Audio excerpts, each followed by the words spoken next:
Alrighty, what is going on, guys? Raph here from B&C Camera, and what is arguably the most asked question here in our store is, how the heck do you balance this guy? So without further ado, I'm gonna go ahead and go through my own process on how to balance the gimbal.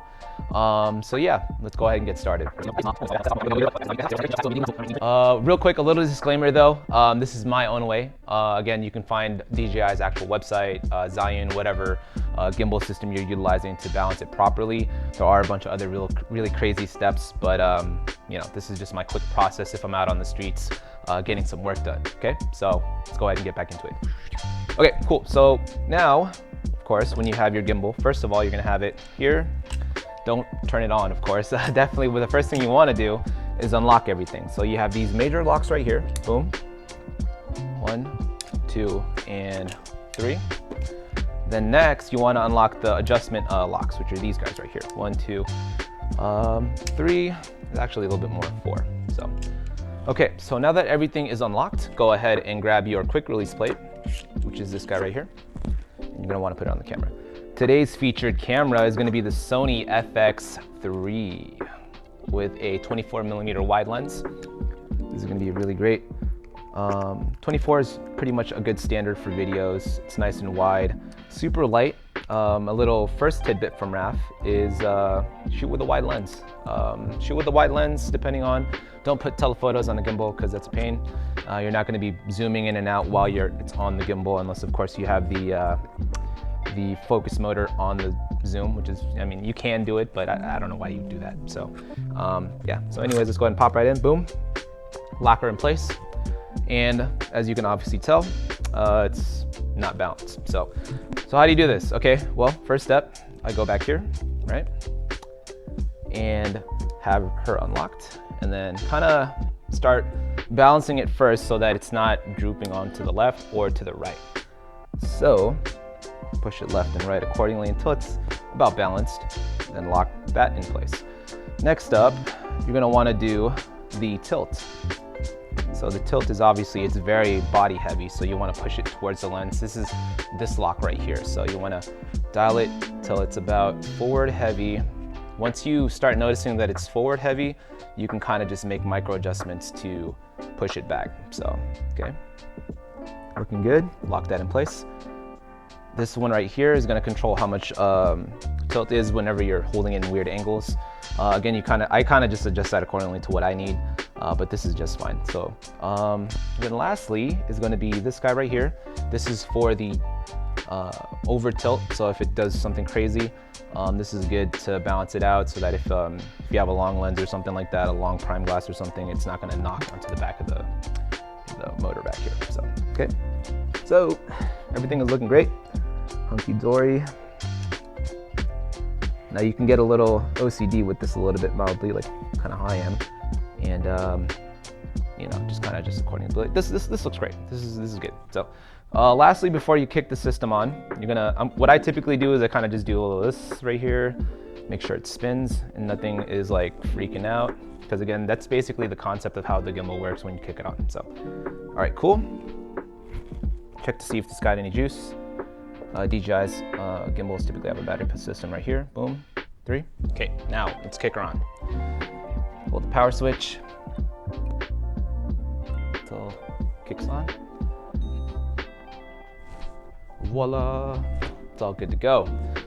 But not yet. So the last step that you want to do, this is going to be inherently based off of whatever system you're using. So the RS2 has it built in, but the original Ronin S, the RSC, and the RSC2, you're gonna have to download the DJI app to basically what's called calibrate it. So you're gonna calibrate it with the app with those guys, but on the RS2, the cool thing about it is you can actually calibrate it right here. Start calibration. So my friend called this the coffee machine thing, so it's gonna, you know, boil the coffee. I'm just kidding. It's actually, what it's doing is it's basically adjusting the motors to the weight of the system. So you definitely want to calibrate your system before you run out there and start shooting all willy-nilly.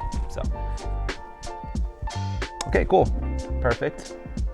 So that's pretty much good to go. Other than that, you're pretty much all set. That's it. You're ready to rock and have some fun. So let me show you guys. There you go. Woo. And that is pretty much a wrap for this video. Some last minute stuff, real quick. If it does freak out on you, what you can do is, of course, get it on the base. For DJI, you double tap the trigger to center it again. If it freaks out, don't freak out yourself. Kind of, relax. Double tap the power button. What that's gonna do basically is it's gonna turn it off or put it into sleep mode. So when it's in sleep mode, you can continue to make fine-tune adjustments if the gimbal isn't happy with your calibrations, pretty much. So once you have made your adjustments, you double tap the power button again to get it out of sleep mode. And again, she is ready to rock, okay? And another tip, as you can see how I am holding the gimbal, this is not just to look cool. This is actually really comfortable. So if you guys are out there shooting on the streets, if you kind of just set the handle, this is good to have it for extra support in base, but you can actually set it on your hip, set it off to your hip right here, and it'll definitely alleviate a lot more weight. So yeah, that's pretty much it. There are, of course, very advanced ways of balancing gimbals. If you have any issues with the gimbals as well too, let me show you guys to make sure if your balance is good. On the RS2, you can actually click on this guy to see if the balance is just set. Now, if it does freak out for some reason, this green icon right here will go red. So in that case, you want to just continue to make micro adjustments accordingly until the gimbal's pretty much happy. So, all right, cool. Whew, that is a lot to learn. Again, if you have any questions, feel free to ask us in the comments section down below. And yeah, that's pretty much about it. So thank you so much, guys, for watching, and catch you next time. Peace. Geez, people are so loud. Oh my gosh. Okay, this is recording as well too. All right, so we're gonna get started with this little shindig. This is a test. How is everybody doing? This is a pretty cool setup. I've got lights going here, and this is just a test. I don't even know why I have these on. I should probably put these away. Bloop.